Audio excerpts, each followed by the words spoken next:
Well, good afternoon, everybody. My name is Michael Free, and I'm the Vice President of Sales and Marketing for Terra Systems, and I'll be today's moderator for the presentation, Combined EVO and ZVI for Enhanced Remediation of Chlorinated Solvents. Just a couple of housekeeping items. As we go through the presentation, I'm going to leave everybody on mute, but if you have a question on a particular slide, if you could put it up in the message, which is the bubble up next to the people. And then at the end, I'll go through those and ask Mike or Paul to address the questions for you. Also, if you find the webinar useful and you'd like to organize something within your own company, we'd be glad to do it for a particular company if you'd like to pick a particular time or day, and just send me an email and I'll take care of that. So I'm going to introduce the two speakers for today. Dr. Mike Lee has a PhD from Rice University in environmental science. He has 30 plus years of experience in the field of bioremediation, and he was the technical lead for the first successful demonstration of bioaugmentation to promote the complete anaerobic biodegradation of TCE and cis-DCE for the Remediation Technologies Development Forum at Dover Air Force Base. He jointly holds the first U.S. patent for the use of emulsified soybean oil to support the complete reductive dechlorination of chlorinated solvents. Paul Dombrowski is a senior remediation engineer with ISOTEC who has over 16 years in the environmental industry with a focus in designing and implementing in situ remediation technologies. Paul's experience includes 12 plus years in consulting and 4 plus with ISOTEC. In his spare time, Paul is an adjunct lecturer at Tufts University in Medford, Massachusetts, and I believe he also runs marathons. I'd like to tell you a little bit about Terra Systems. We were founded in 1992, and we've been in continuous operation for greater than 28 years. We have a worldwide footprint with production in the US and Japan. Mike Lee and Dick Raymond, the president of Terra Systems, were involved in the first field demonstration of anaerobic bioremediation of PCE at the DuPont Victoria plant in Victoria, Texas. You see a list of our manufacturing core competencies. What I'd like to do is just mention one of those, which is our manufacturing core competence, which you'll hear more about later on. We're capable of creating customizable blends of carbon substrates, iron, and nutrients, which ISOTEC and other consultants have taken advantage of. We often say that remediation is a contact sport, and success requires bringing amendments and contaminants together. ISOTEC are remediation specialists with experience implementing and designing. Sorry, got to flip slides here. A broad range of remediation technologies, including chemical oxidation, bioremediation, chemical reductants, and combined remedies. ISOTEC brings technical experts and experienced field staff to project design and implementation, and they provide nationwide coverage and have a stellar safety record with 0 OSHA reportable incidents in their 25 plus year history. So that's the end of the commercial break. And what I'd like to do is turn it over to Dr. Mike Lee. We're talking today about in situ bioremediation and also abiotic biodegradation or degradation of chlorinated solvents. Many have seen this pathway for the anaerobic biodegradation of PCE, tetrachloroethylene, to trichloroethylene, to cis-dichloroethylene. We generally don't see much of the other isomers of DCE, the 1,1-dichloroethylene of the trans-DCE. Under biological conditions, predominantly it's cis-DCE, and then it's further transformed to vinyl chloride, and finally to the innocuous products, ethene. Occasionally, we do see some ethane being produced, further production of the double bond to a single bond to form ethane. A lot of different organisms can carry out the first 2 steps, the PCE to TCE to DCE, but only a couple of organisms have been found so far that can break down the dichloroethylene and vinyl chloride all the way to ethene, and those are D. halicoides and Dihalogemonas. And if those organisms aren't present or conditions aren't favorable, then you may see a cis-DC or vinyl chloride stall. Next slide. So some of the products that Terra Systems manufactures are for slow release, our substrates. It's our emulsified family of emulsified vegetable oils. As Michael said, we can manufacture those in a variety of droplet sizes with a variety of emulsifier packages. Our standard product has a non-ionic surfactant, but we can also make products with an anionic surfactants that are more sticky for high groundwater flow rate situations. And we also can customize the nutrient form packages. Most of our products have quick release substrate, sodium lactate, as well as inorganic and organic nutrients and vitamin B12 standard.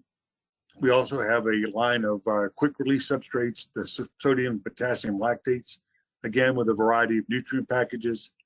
And then what we're talking about today is our biotic and biological substrates, the SRS ZVI family of emulsified vegetable oil in zero valent iron.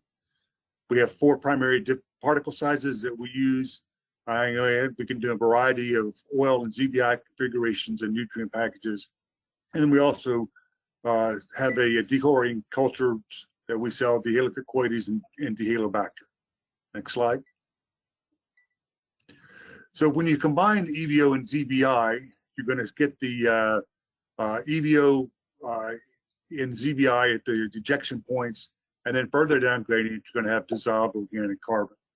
And you're going to see a little different pathway for the degradation of the chlorinated solvents.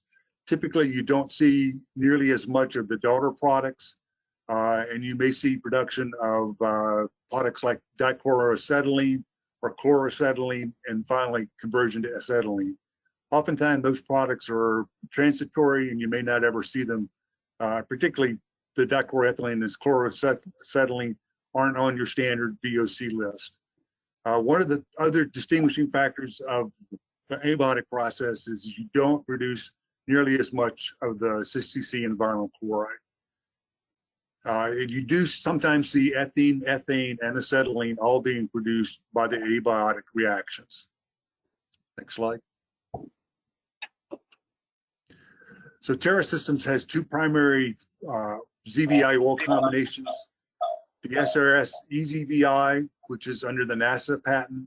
It's a mixture of soybean oil, 10 to 17% of the ZVI. Typically, we're using a small ZVI that's highly reactive. It also includes water and a surfactant.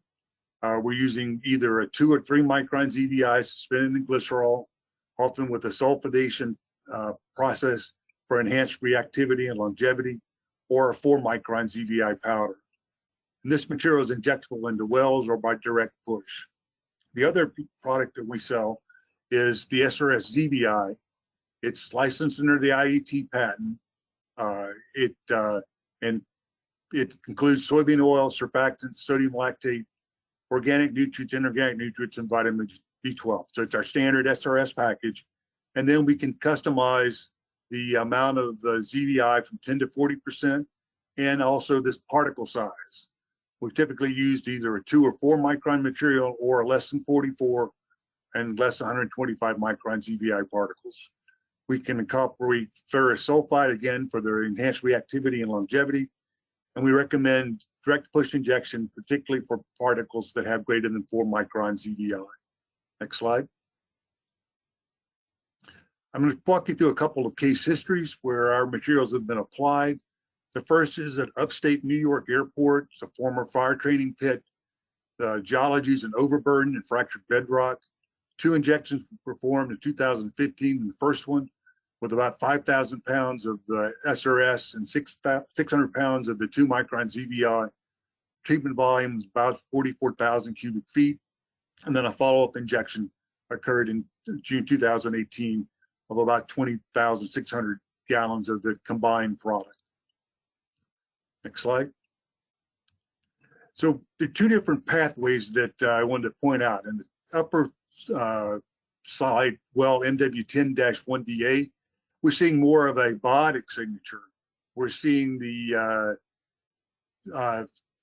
cis-DC being converted to vinyl chloride, and then all of it's going away. In that particular well, we saw about a 98.7% removal of the chlorinated ethylenes on a micromolar basis. And again, everything here is on a micromolar basis. And then the following well, PW10-2E, we're seeing more of an abiotic signature, probably where we're closer to the ZVI injections. And we're seeing a simultaneous reduction of the cis-DC vinyl chloride. And here we see it's about a 96.4% removal of the total chlorinated ethylenes. Next slide. The next project is a groundwater site in North Carolina. It's a very high groundwater flow rate of about 6 feet per day. It's sandy soils. Several different injections have been conducted there. It was a pilot in March of 2015, followed up by full-scale injections in September of 2015, and then another full-scale injection in 2017. We point out the area over in black is greater than 100,000 micrograms per liter of TCE. So it's very high concentrations of DCE. The loading rate here was about 1.1% of the SRS ZVI, with 125 micron ZVI particle, and about 0.9% SRS. Next slide. So this shows the results for one well, MW6. We're seeing conversion of the TCE rapidly after the injection of the material shown in the black line, with production of some vinyl chloride, and then out at about July of 2018, we're seeing a good bit of ethene. Overall, we're seeing a 93.1% removal of the chlorinated ethylenes over this treatment period. And we're seeing TOC concentrations coming up to almost 12,000 milligrams per liter, some point after the injections, and this sustained release of the TOC above 2,000 milligrams per liter for over 2 years. Next slide. So this slide shows the percent removal of the chlorinated ethylenes. You can see the injection wells shown in the black. The red ones are the subsequent injections in 2017. And we're seeing very good removal within that treatment area for most of the wells. Remember, we started at over 100,000 micrograms per liter of TCE, and we're down to at most 18,000, and many of the wells were down to much lower concentrations of TCE. Overall removal shown in red were very good for most of the areas, 93, 99%. Then a couple of wells showed a little bit less, like MW13, kind of in the middle of the screen. Overall hasn't shown as much removal, but probably need to come back to follow up with additional treatment in that area. And the wells outside of the treatment area are surely really showing no improvement, like MW21 and MW22 up at the top that weren't treated with the products. So very good removals of the chlorinated ethylenes at this site. Next slide. I'm going to turn it over to Paul Dombrowski. All right. Well, thank you, Mike, and thank you, Michael, for the introduction. I'm going to talk in this presentation. We're going to focus on 3 case studies where EVO and ZVI were used together, and each of these sites has a very different geologic setting. So the first site is a site where the soils are primarily glacially compacted, fine-grained sands. So as a result, this is overburdened, very low permeability soils. In evaluating different technologies, ISOTEC collaborated with the client and the consultant and to evaluate different approaches, and a enhanced reductive dechlorination approach was selected, looking to have a technology that was going to have a persistent ongoing treatment. And we selected emulsified vegetable oil with 0-valent iron. Next slide. So we started with a pilot test, about 900 square feet in area, focused on where the highest concentrations had been observed on site. We looked at 9 direct push intervals using direct push injection. There was a spacing of about 11 to 12 feet in between points based on different access and the like. And we injected using ISOTEC's laser cut stainless steel screens, which are shown in the photo on the right. These screens are approximately 1 centimeter in diameter and have 10 slot openings sliced into to allow 360-degree flow all the way around.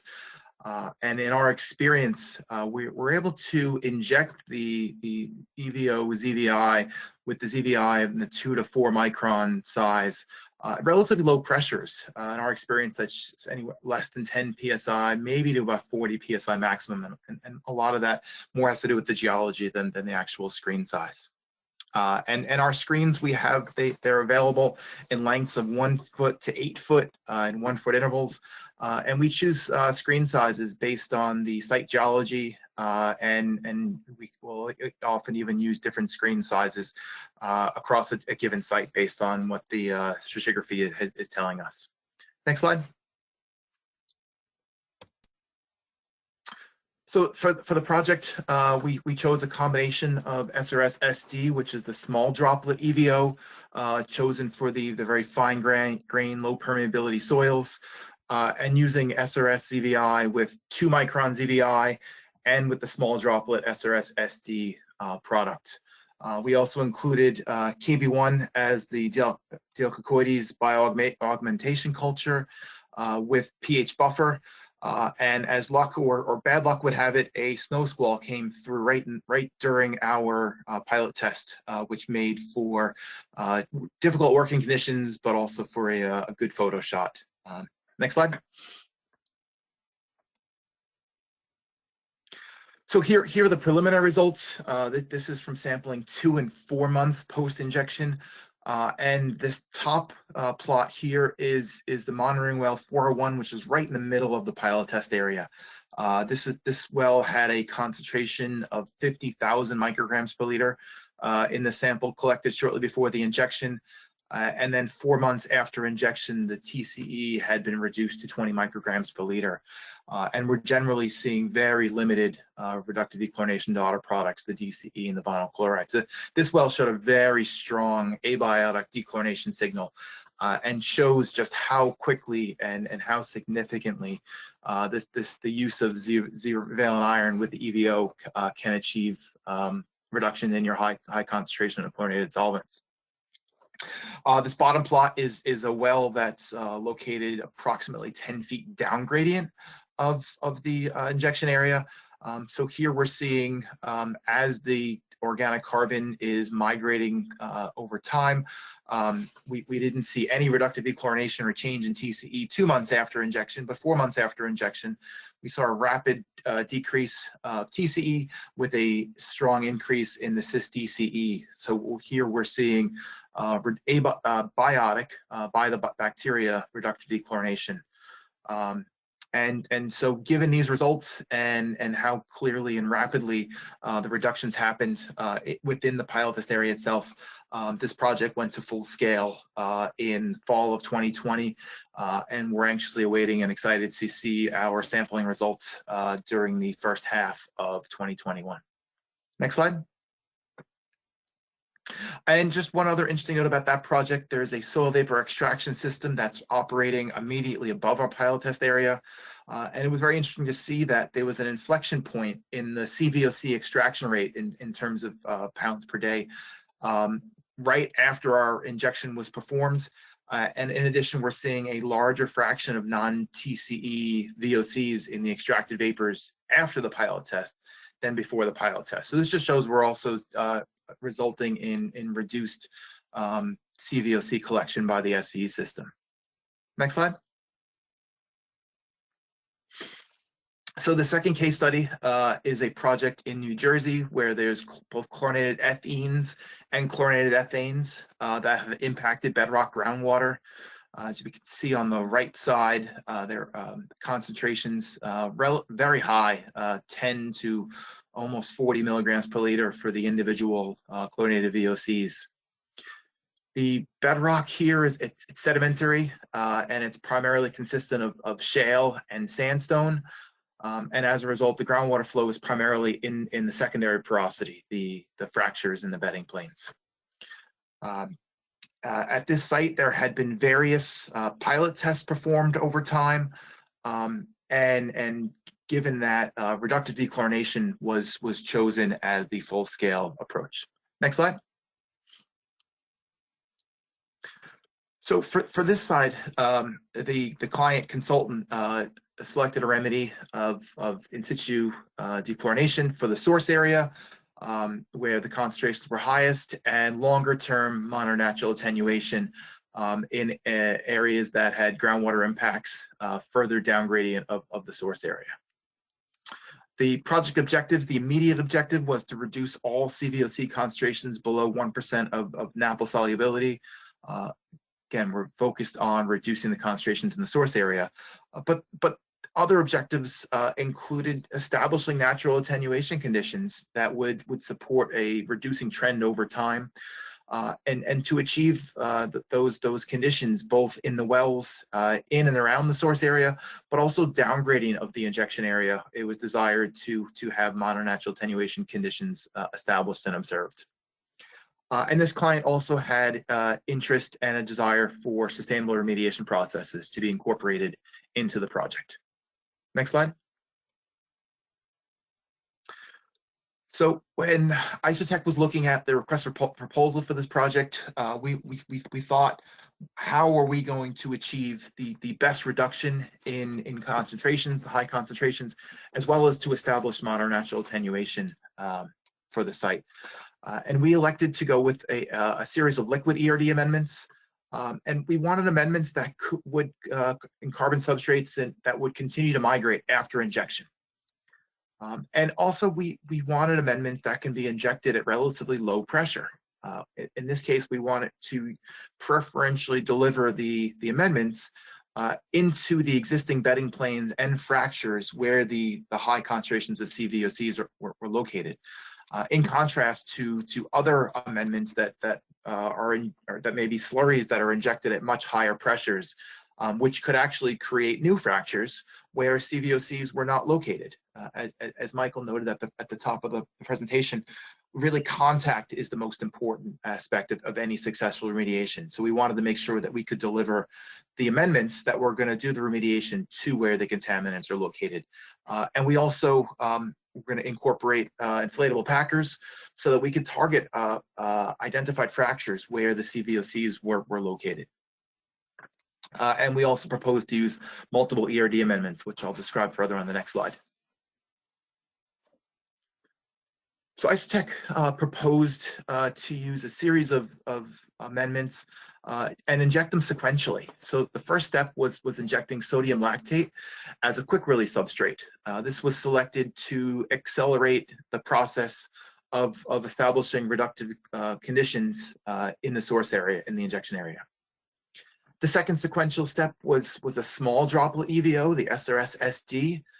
And with this, we wanted to have a longer term carbon substrate that also had a higher potential for migrating throughout the injection area and further afield to further allow natural attenuation, reductive conditions outside of our injection area.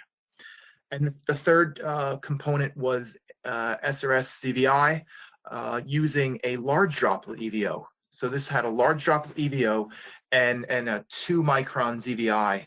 And this was selected because we wanted to keep the ZVI and EVO as close to the injection wells as possible. The injection wells were right in the area with the source area, so we did not want that EVO to migrate outside of that area. We wanted to have a long-term, persistent carbon substrate that would establish ongoing reductive dechlorination.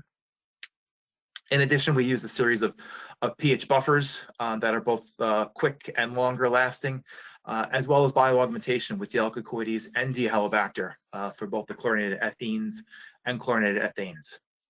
Next slide. The injection program itself used 12 injection wells. These wells were open boreholes 4 inches in diameter that were drilled to 55 feet. And we use straddle packers to identify the fractures of interest. In general, all of the injections were performed at 10 to maybe a maximum of 70 psi, which is a relatively low pressure when you're dealing with bedrock and at 50 to 60 feet below ground surface. Next slide. And so these are results we have thus far. So to date, there's been 12 months of post-injection, and we see on both of these plots to the right, very rapid reduction of CVOCs, including the wells that had very high concentrations, to the point where we are achieving 99% reduction in multiple wells in the injection source area, which given that it was bedrock, given the high concentrations, given the potential likelihood of some non-aqueous phase liquids, this exceeded even my best expectations. So we're quite pleased with the results so far. And we're also seeing some lines of evidence of biodegradation products, in particular the DCE, vinyl chloride, and a little bit of 1,1 DCA. And we can see that in this orange line here, which is the cis DCE, which in the bottom increases and then subsequently decreases.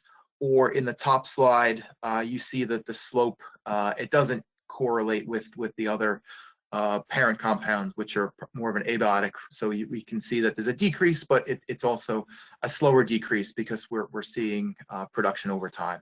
And as noted, within the whole treatment area of the monitoring wells that are there, to date, 70 to 99% reduction in the total CVOCs. Next slide. As I mentioned, the client had great interest in incorporating sustainable remediation into various aspects of the project. And one of the primary ways that ISOTEC achieved this was with our reagent selection. And ISOTEC worked very closely with Terra Systems to have a smaller footprint environmentally for our amendments. And notably, the Terra Systems facility was located less than 90 miles from the site. We used a similar approach of ZVI and EVO on another project this year, and using and those amendments were shipped from facilities in the upper Midwest. So that that distance is 600 to 900 miles, and so significantly more trucker miles and emissions from that. We were also able to have all of the amendments. All three of those amendments that were used, they were delivered in a single delivery, so there was just one truck. And Terra Systems also procures soybeans from mid-Atlantic farmers. There's a big push now of farm-to-table dining. Well, this is farm-to-ground remediation of knowing where our soybeans come from and reducing that distance from farm to field. And as a result, Terra Systems was able to offer a zero carbon footprint certification for this project and all the amendments. For our subcontractors, ISOTEC identified deliveries and other subcontractors as close as possible to the site. The drillers, a very local driller, our rentals of fence and a Conex box. The supplier was actually less than 5 miles from the site. So we were able to minimize our driving distances for any of our deliveries and subcontractors. We had a no idling policy for all vehicles and equipment on site, and ISOTEC typically does, but we made extra efforts to reduce the usage and having them on when they were not needed. That was for the forklift, for our compressors, and the like. And we also did it through our day-to-day transportation. Typically, ISOTEC would have our staff meet at the site, at the office, and drive to the site in a heavy-duty pickup truck. Well, we had procured a fuel-efficient small SUV, and staff, this is pre-COVID, we're carpooling together in a less gas usage vehicle. And some employees were driving to the site directly from their house, and that was a shorter distance than going to the office as well. So looking to how did we minimize our miles driven to the site for all of our employees. And finally, all of the totes and drums from the project were recycled. Next slide. And the third case study I'm going to present on is a site where chlorinated VOCs were known to be located in bedrock and weathered bedrock. There was a historic multi-phase extraction system with these wells screened in the weather bedrock and the bedrock, shown in the black bars to the right. And when ISOTEC was first looking at this site and working with the consultant, we noticed that there was very high PID readings in the deep overburden in the multi-phase extraction wells when they were installed almost 20 years ago. And to that, we saw that there was likely residual TCE still in the deep overburden in the zone that was not being extracted by the extraction wells. So that was an area of focus that we wanted to look at. So starting out, it was proposed to do a small pilot test. It was only three points, but we focused on the interval right at the bottom of the sandy silt and the top of the weathered bedrock. This is a New England site. In our experience, we have several sites where a direct push drill rig could advance some distance into weathered bedrock just by pushing. And we wanted to evaluate if that was the case. And in our 3 points, we were able to advance anywhere from 6 inches to 2 feet into the weathered bedrock. And in that case, then we injected. So we first injected a small narrow interval. This is using the ISOTEC laser cut injection screens that I showed on a previous slide. And first injected, just focused in on the weathered bedrock. And then we had an injection interval immediately on top of the weathered bedrock. So here on the lower right here, we're looking at the monitoring in this well that is screened entirely in the weathered bedrock nearby. And as we can see, there's quite a noticeable seasonal fluctuation between the spring and the fall sampling between with the TCE concentrations. But then if we look 12 months after the injection, the TCE has dropped to the lowest concentration that it's been recorded at in at least the last 10 years. And that we also saw a increase in the cis-DCE followed by subsequent decrease. And we're also seeing elevated concentrations of ethene in the 200 to 300 microgram per liter range. Next slide. And this is the bottom plot here is showing a well that is screened in both weathered bedrock and competent bedrock. This well, as recently as 2018, had a detected concentration of 142,000 micrograms per liter, so likely some non-aqueous phase liquid in this zone. Also seeing the seasonal fluctuation, but with the TCE. However, 12 months after the injection, TCE is 94% lower than it was in the fall of 2019, 1 year earlier. And note this is on a semi-log plot. And there was a initial increase in the cis-DCE with a subsequent decrease in the cis-DCE as well. So we're seeing both abiotic and biotic signals in these monitoring wells, but also accompanying that significant reduction in concentrations that is quite rapid. Next slide. So this is kind of a summary of a number of the sites that we've talked about today and a few others, showing the geology that we've injected into the treatment areas, and then the loading rates of the ZVI ranging between the low of about 0.0039% up to a maximum of about 0.68% by weight. And then the loadings of the SRS, again, ranging from a low of 0.0058% in Oklahoma up to a maximum of 1.6% at the North Carolina site. And we're seeing very good removals in most of those zones. A couple of the wells, like sites in the site in North Carolina, maximum removal or average removal is about 33.8% with a maximum of 99%. So there's a couple of wells that need an additional treatment. But overall, we've had very good results with the SRSZ products and been able to deliver them into a variety of geologies. Next slide. At this point, we'll wraps up our presentation, and we'll be able to take some questions from you. Yeah, this is Michael Free, and if I've got a couple of questions, but before we go to that, again, if you have a question, feel free to use the chat function. and I'll, try to address them if I think they're of general interest. If they're not, I'll have Mike or Paul, respond directly to you. But one of the questions, well, first of all, Mike and Paul, thank you very much for the presentation.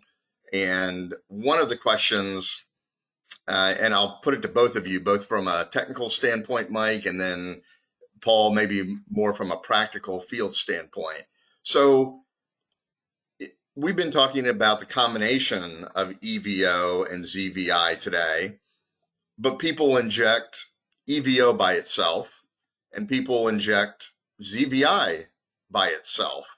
So from a chemistry standpoint, Mike, the question is, why, or are there situations where you should just use straight ZVI powder versus combining it with EVO? And then Paul, from a practical standpoint, are there reasons to do the ZVI by itself versus, combining it with a liquid amendment? So Mike, from a technical standpoint, I mean, what would be the advantages or disadvantages, I guess, of ZVI by itself versus? Well, the ZVI itself is going to promote the abiotic degradation reaction. The advantage of combining the two products, the SRS or the EVO and the ZVI, is that you get better distribution in contact with a wider treatment area than you can probably achieve with just the ZVI alone. So what kind of, for comparison purposes, and maybe this is more for Paul, injecting, just ZVI powder versus the EVO and ZVI, what's your experience in terms of, distribution? Right. I'm trying to think if how to compare those. I mean, for one, you can't overlook just the cost difference. So I mean that may be a reason for one or the other. EVO is an amendment that has been demonstrated for many years to be very, very effective at enhancing reductive dechlorination.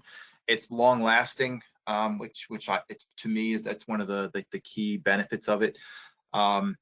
And I mean, with the ZVI, in and itself, there's so many different amendments on the marketplace these days, and they are of different sizes, different carrying agents. So that's something you need to think carefully of. But I think I hadn't maybe thought about ZVI only versus EVO, but Mike's point I think from my experience is valid in that by having the ZVI in the EVO, it is going to support the overall distribution and get that EVO away from your injection well, distributed into the aquifer. In terms of just a real benefit of having them together, I think it really does come down to taking both of those amendments, which are very effective in themselves.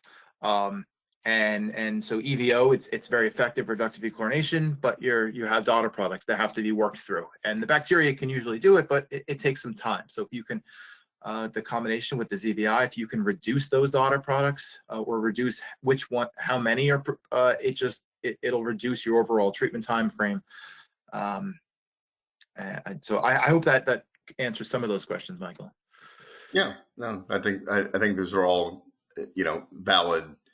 valid points, and it depends on, of course, the geology in each individual site. I mean, I think your bedrock example was a good one, just illustrating that, you don't necessarily approach the site with a single amendment, and that you had objectives, you and your client had objectives for each of those amendments and what they were going to accomplish for you. Right.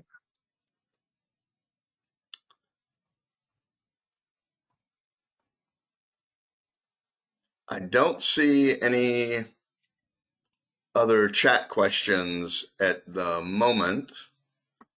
So if you have any specific, you're shy and you have any specific questions that you would like to send Mike or Paul, their emails and phone numbers are up on the screen. If you have a particular site that you'd like us to take a look at, Mike Lee gets involved in a lot of pre-sales where he looks at the site data and helps the consultant, come up with an effective solution. And as I mentioned, if you found the presentation useful today and you'd like to share it internally at your company, we'd be glad to set something up, for you at a specific time, specific day. So with that, I'd like to thank everybody, and we'll keep you posted. Oh, okay. We do have another question about the slides. If you could, actually, I don't remember what we did on the one the other day, guys. Did they send us a request, or are we just sending out the slides? Dick, are you on that you can unmute for a second and tell me? I'm on. We'd like to have a request for the slides, and we'll be more than happy to provide them. Okay, so I think most of you have John Raymond's email from the invites. You can send him a note, or feel free to send me a note at mfree@terrasystems.net, and we'll be able to, get a copy out to you. Great. Well, thank you very much, everybody. Appreciate your attendance today. Thank you for attending.